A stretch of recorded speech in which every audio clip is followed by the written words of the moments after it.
না পড়লে কি হয়, এই মর্মে হাদিস শোনাই, যে হাদিসটি শোনাইল সহিহ বুখারী মুসলিমের হাদিস, সহিহ মুসলিমের হাদিস শোনাই।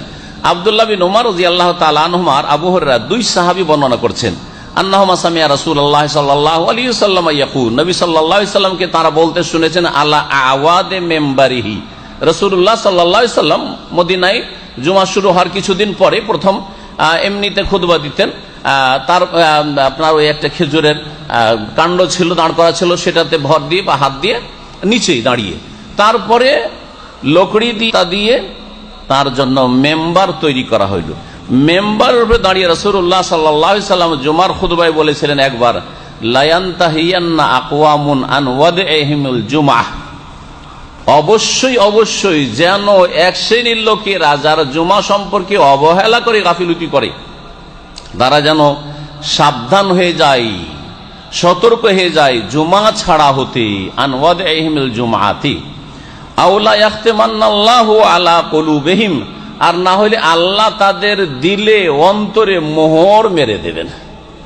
মোহর মেরে দেওয়া হবে, শিল মোহর যখন মেরে দেওয়া হয় তারপরে সেটা খোলাও অত সহজ না, আর তাতে কিছু ঢুকানো অত সহজ না, আর কিছু ঢুকানো যাবে না, খুলতে হবে চেষ্টা করে, তার জন্য যতটুকু লাগে সেটা করে, কিন্তু আপনি শিলমোহর মারার পরে কিছু ঢুকাবেন আর ঢুকানো চলবে না।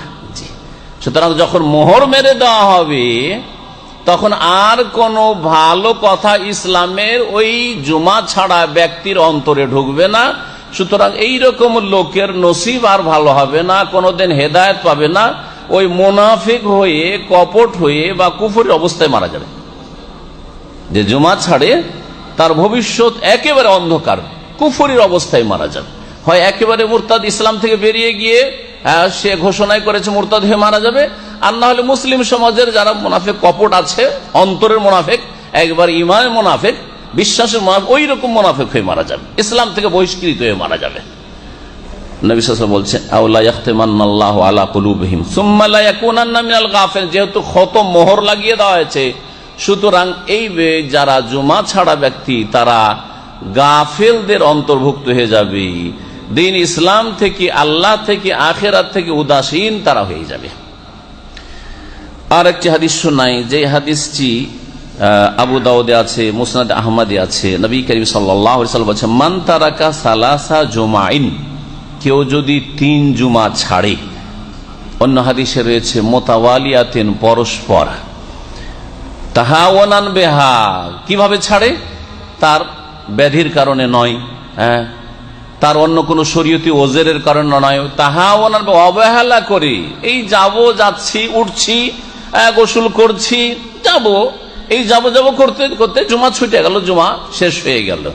তাহাওয়ানান বিহা তাবা আল্লাহু আলা কলবিহি, আল্লাহ তার অন্তরে মোহর লাগিয়ে দেবেন।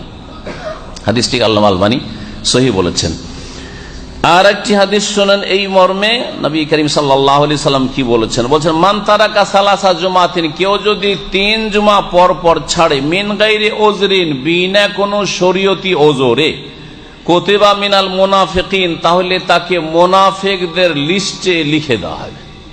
স্পষ্ট হাদিস, কুতিবা মিনাল মুনাফিকিন, মুনাফিকদের, আব্দুল্লাহ বিন উবাই মুনাফিকের দলে ভর্তি হয়ে যাবে সে, মুসলিমদের খাতায় আর তার নাম লেখা হবে না। তাবরানীতে হাদিসটি রয়েছে, আল্লামা আলবানী সহিহুল জামেতে হাদিসটিকে সহিহ বলেছেন।